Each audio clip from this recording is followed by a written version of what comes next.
Madame, Monsieur, bonsoir et bienvenue dans le journal. Voici les titres. Nous ferons escale ce samedi dans la capitale économique Abidjan. Un événement dénommé Abidjan Laguna Show attire de nombreux participants. Depuis le 13 janvier dernier, date de l'ouverture de la CAN, des concerts géants avec de grandes stars de la musique ivoirienne et africaine. En République démocratique du Congo, le président Félix Tshisekedi a prêté serment ce samedi 20 janvier. Le stade des Martyrs à Kinshasa, la capitale, a refusé du monde. Plusieurs chefs d'État ont effectué le déplacement. Voilà pour le sommaire. Et pour commencer, nous avons assisté aujourd'hui à de véritables spectacles sur les terrains de football. Cette CAN qui se joue chez nous est un pur régal. Dans le groupe D à Bouaké, le Burkina Faso et l'Algérie se sont quittés sur le score de 2 buts partout. La qualification tout naturellement attendra. C'est d'abord l'attaquant burkinabé Mohamed Konaté qui a ouvert la mise juste avant la pause. Mais dans les toutes dernières secondes de la deuxième mi-temps, le virevoltant attaquant algérien Bagdad Bounedja va permettre aux siens de revenir dans le match et d'espérer encore avant le troisième et dernier match. Il y a cependant eu tout à l'heure un vainqueur dans la confrontation entre la Mauritanie et l'Angola. Victoire de l'Angola, 3-2 dans un match totalement fou dans lequel les deux équipes ont tout donné jusqu'à l'ultime minute. Et juste après ce journal, dans la poule E à Korogo, le Mali va affronter la Tunisie. Les Aigles pourraient en cas de victoire se qualifier directement pour le 8e de finale de la CAN de l'hospitalité. Allez, place à présent à notre rubrique de ce samedi.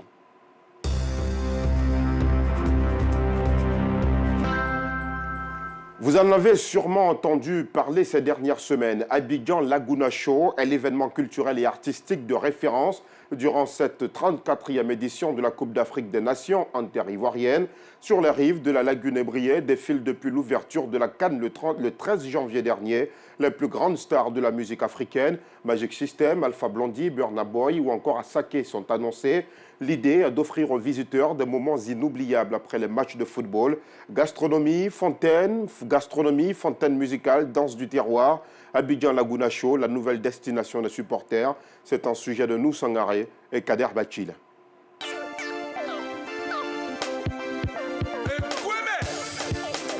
Bienvenue à Abidjan Laguna Show, un événement culturel en marge de la 34e édition de la Coupe d'Afrique des Nations, CAN de l'hospitalité.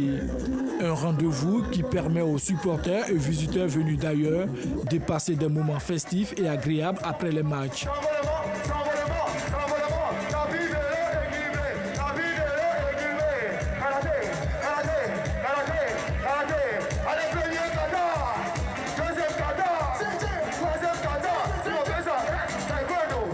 Pour la circonstance, ils sont nombreux à défiler sur cet espace aménagé pour les recevoir.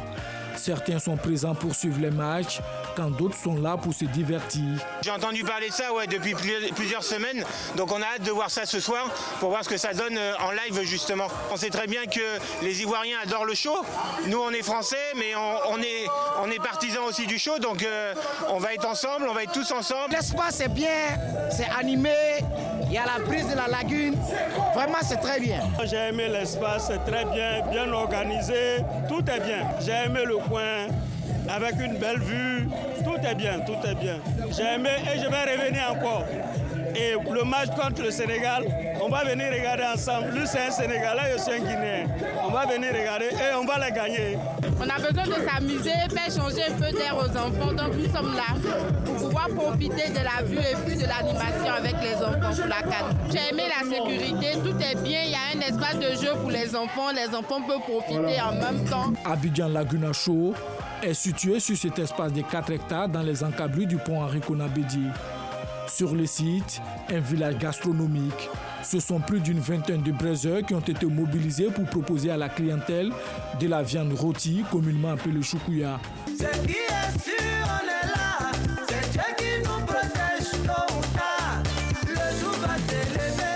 On a du poisson braisé, des carpes braisées, du poulet braisé, du garba, du APF, on a de la sauce feuille, on a du kéjinou. Nous avons du claclo qui est l'une de nos spécialités.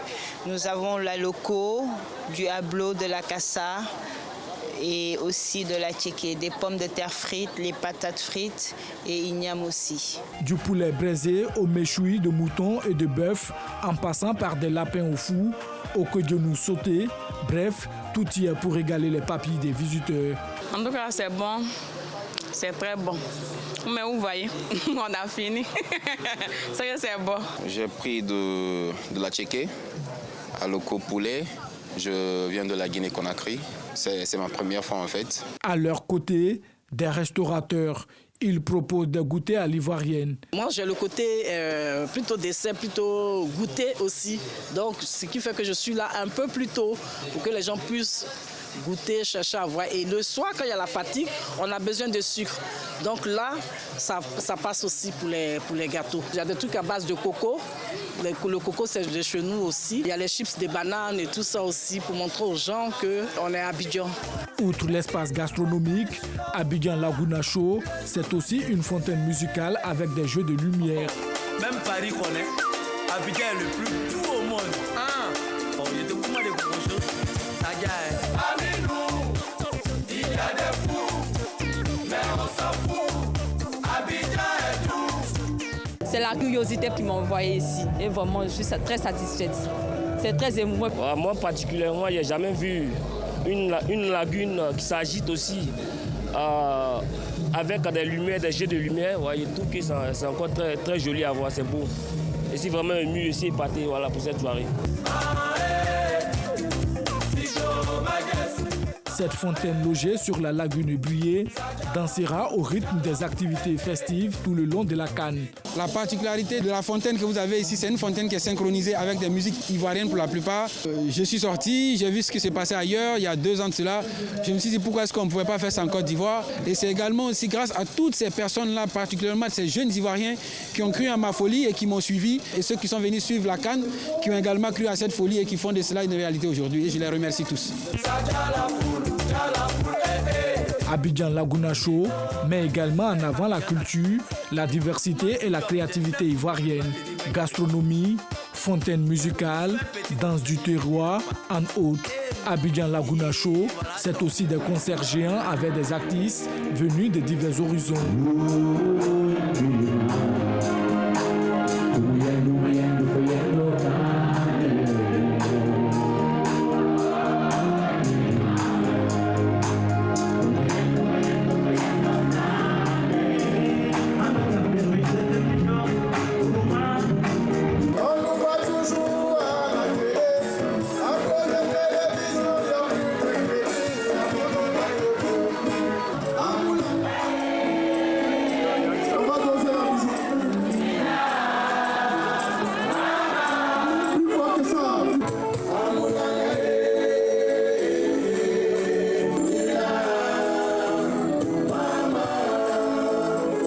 On peut le dire, la Côte d'Ivoire a mis les petits plats dans les grands pour permettre aux supporters et visiteurs de passer un séjour agréable en terre de Burnuy. Abidjan Laguna Show figure ainsi sur la longue liste des sites à visiter durant cette Coupe d'Afrique des Nations.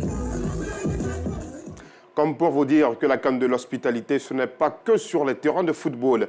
Nous vous le disions en début de journal, le Burkina Faso et l'Algérie se sont neutralisés aujourd'hui dans le choc du groupe D. 2 buts partout dans un match passionnant. La passion, justement, était au rendez-vous dans les fan zones et les domiciles des supporters ici à Abidjan. Le constat de Yacouba Koulibaly et Clément Boko.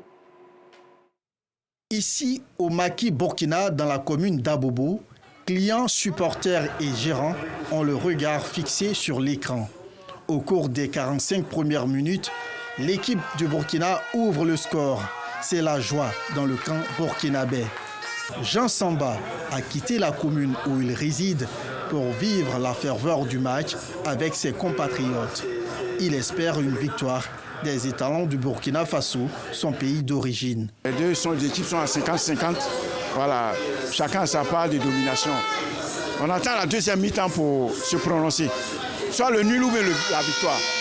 Pas de défaite. Pour le gérant de la buvette, l'occasion est propice pour faire de bonnes affaires. Quand Burkina joue, c'est la victoire, nous utilisons sa masse.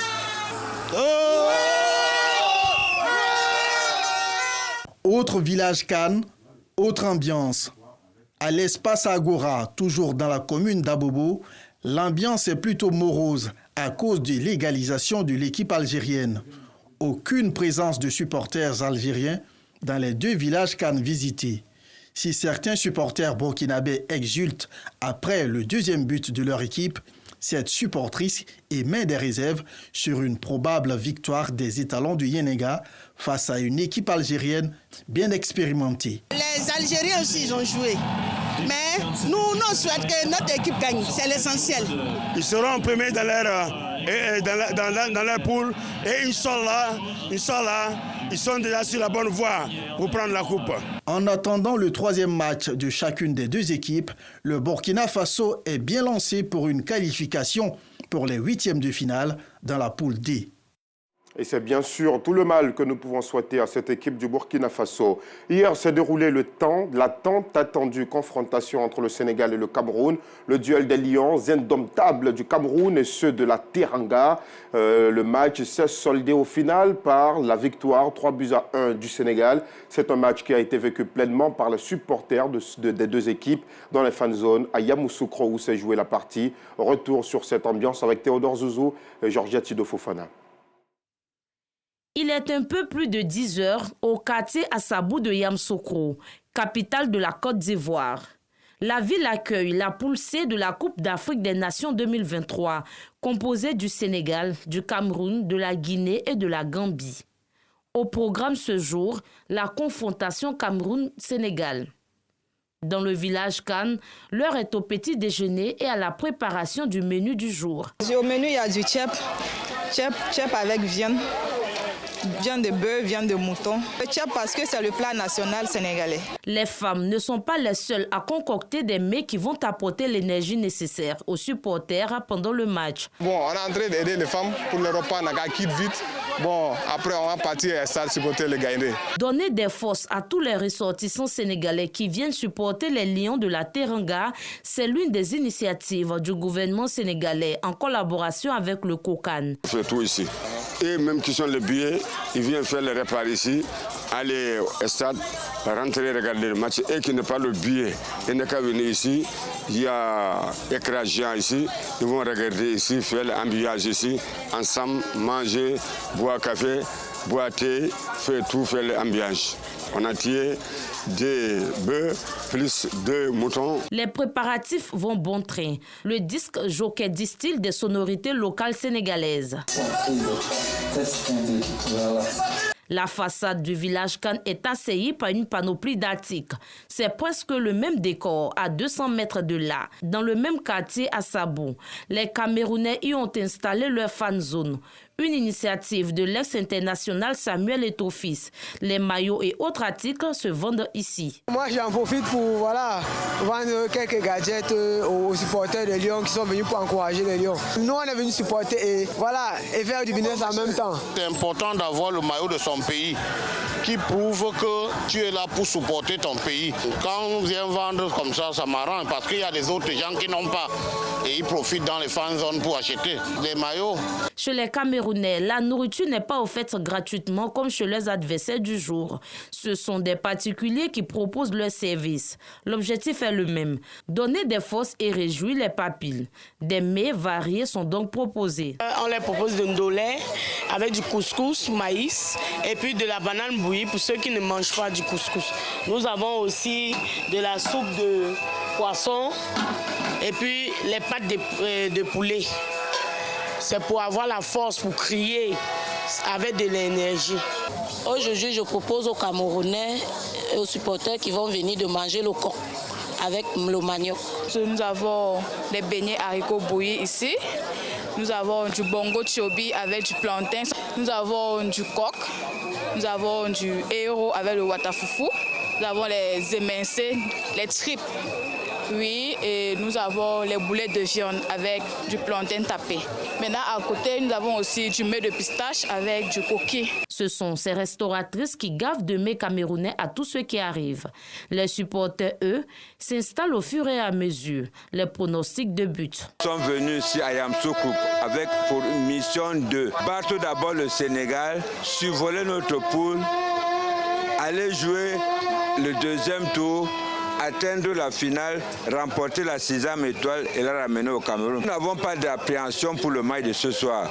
Nous avons pour mission de mettre le Sénégal dans la sauce. Dans les deux camps, on s'apprête à aller supporter les équipes et c'est déjà l'opposition des emblèmes nationaux. Pardon, dis-moi qui va gagner.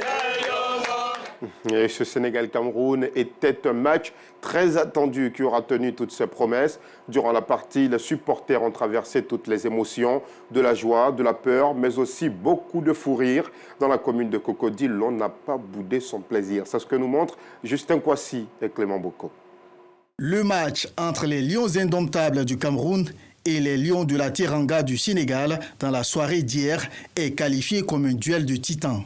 Dans la commune de Cocody, plusieurs supporters des Sénégalais se sont donné rendez-vous au domicile de Kadim Sow, l'un des fervents fans des Lions du Sénégal. Objectif, soutenir à l'unisson leur équipe jusqu'à la victoire. Il faut battre le Cameroun. 2-0 au moins. Ça fait plaisir. Un match comme ça, tous les frères viennent de tous bords pour venir assister le match, regarder ensemble avec nous. Cibler ensemble, ça fait plaisir. Un athlète a toujours besoin de supporters autour de lui. À la 16e minute de jeu, Ismaël Sarr, sur une hésitation de la défense camerounaise, ouvre le score pour le Sénégal. La joie est totale. Le score reste inchangé jusqu'à la pause. Les Camerounais gardent espoir malgré ce score. Ils espèrent revenir dans le match à la deuxième mi-temps. Je suis ivoirien, je supporte le Cameroun. On était mené. J'espère qu'à la deuxième mi-temps, nous allons égaliser. Parce que le Lion, il ne doit pas. Le Lion, il se réveille tous les jours. Au retour des vestiaires, le Sénégal se montre plus décisif. À la 70e minute du match, Habib Diallo double la mise pour les Lions de la Teranga. Ce but garantit dès lors la qualification pour les huitièmes de finale. Non, ça c'est la qualification. Ça c'est la vacation. Même, on veut même prendre le coup pour aller au Sénégal avec.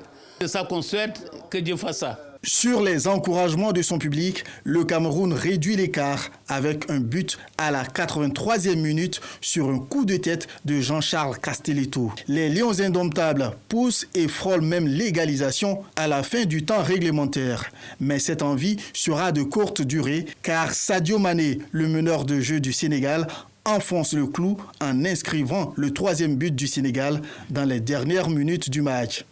Là où vous croyez que nous sommes en danger, c'est là où nous ne sommes pas en danger. Donc on attend, après la calculatrice, on va se retrouver quelque part là-bas vers des quarts de finale, demi-finale avec la Côte d'Ivoire et puis on va les enseigner le football. Ça me fait énormément mal et je pense que ça fait mal aussi à tous les Camerounais. Mais on a quand même espoir parce qu'il nous reste encore un match, on a quand même espoir que ça ira. Avec cette victoire, le Sénégal obtient son ticket pour les huitièmes de finale. Le Cameroun, lui, devra attendre son troisième match contre la Gambie dans l'espoir d'être repêché pour les huitièmes de finale. Après sa belle victoire au match d'ouverture contre la Guinée-Bissau, la Côte d'Ivoire, elle, s'est inclinée ce jeudi face au Nigeria sur un score de 1-0. Ce match a été suivi par la population d'Abobo à l'Agora. L'Agora qui a d'ailleurs été érigée en village Cannes. Et malgré la défaite, les Ivoiriens restent galvanisés derrière leur 11 de départ pour le dernier match et gardent espoir pour la qualification. Fred Oulaï, Clément Boko. À Bobo, il est 16h. L'Agora, érigée en village Cannes, vibre au rythme de l'ambiance de la rencontre du jour. La Côte d'Ivoire affronte le Nigeria dans la poule A, comptant pour la deuxième journée. Avant le coup d'envoi, c'est l'effervescence chez les supporters déterminés à soutenir les Pachydermes. Vous voyez déjà que l'Agora d'Abobo est remplie du monde. Ça veut dire que les Ivoiriens sont fiers de leurs joueurs. L'équipe du match précédent nous ont montré qu'ils sont confiants, qu'ils peuvent donner le meilleur d'eux-mêmes. Alors donc pour ce match de Côte d'Ivoire, je suis tout à fait confiant. Je suis sûr que ça va bien se passer pour la Côte d'Ivoire. Il est 17h quand l'arbitre donne le coup de sifflet de cette opposition éléphant Super Eagles. Au terme de 45 minutes de jeu, le score est vierge, mais la possession de balle est ivoirienne. Une prestation qui rassure les supporters. C'était pas du tout facile pour les Ivoiriens, mais nous pensons qu'en seconde période, on pourra marquer. Le fond de jeu est bon. Et si on continue comme ça, on peut avoir une victoire. Donc je suis confiant pour la deuxième mi-temps. Au retour des vestiaires, sur une erreur de la défense des éléphants, les Super Eagles obtiennent un penalty. 1-0 pour le Nigeria, Malgré les efforts des joueurs de Côte d'Ivoire, le score reste inchangé. Mais les supporters restent mobilisés. Je pense qu'on peut gagner et on ira jusqu'à la fin. On va remporter la CAN. Zo même, au calme. Le spectacle des éléphants, je pense bien que les éléphants tiennent bon et je sais qu'ils feront mieux. La dernière sortie de l'équipe nationale de football de Côte d'Ivoire est prévue ce lundi 22 janvier sur le coup de 17h. Les éléphants de Côte d'Ivoire affronteront la Guinée équatoriale, désormais en tête de la poule A.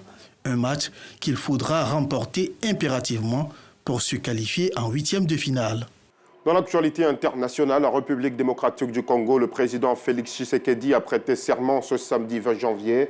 Dans son discours, un discours d'ailleurs de politique générale, il a posé les bases de ces 5 prochaines années à la tête du pays, avec 6 engagements, plus d'emplois, de pouvoir d'achat, de sécurité, de diversification de l'économie, d'accès aux services de base et de services publics. Nous sommes au terme de ce journal. Merci de l'avoir suivi. Excellente soirée sur RTI2.